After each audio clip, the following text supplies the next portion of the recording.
'n land, in mense, in toekoms. Hoekom word Palestynse verdediging van onsself nie gesteek nie?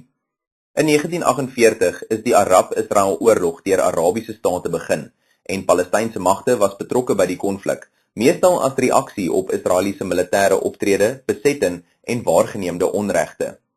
1.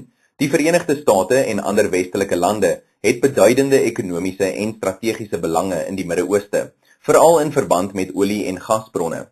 Dit het daartoe gelei dat hierdie belange bo die Palestynse saak gekom het. 2. Die stigting van die staat van Israel in 1948 is gedryf deur die Zionistiese beweging, wat sterk verbindings met die Verenigde State gehad het.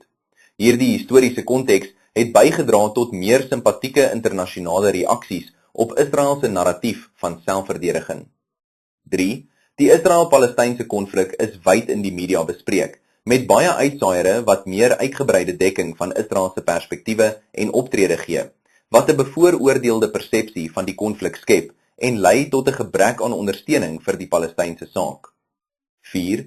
Die Palestynse saak is onderhewig aan antisemitiese retoriek en demonisering, wat bygedra het tot 'n gebrek aan ondersteuning en 'n persepsie dat die konflik 'n botsing van beskawings is.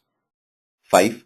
Die Verenigde State en baie Europese lande is sterk ondersteuners van Israel en verskaf aansienlike ekonomiese, militêre en diplomatieke hulp, wat 'n persepsie skep dat hierdie lande bevooroordeeld is teenoor Israel en minder bereid is om Palestynse regte te ondersteun.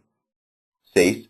Die Palestynse leierskap is getuister deur interne verdeeldheid, wat dit moeilik gemaak het om 'n verenigde front in onderhandelings en internasionale forums te bied, en het die vermoë om internasionale ondersteuning te kry verminder.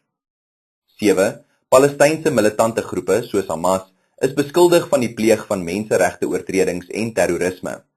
Dit het gelei tot 'n persepsie dat die Palestynse saak geassosieer word met terrorisme, wat internasionale ondersteuning verder ondermyn het.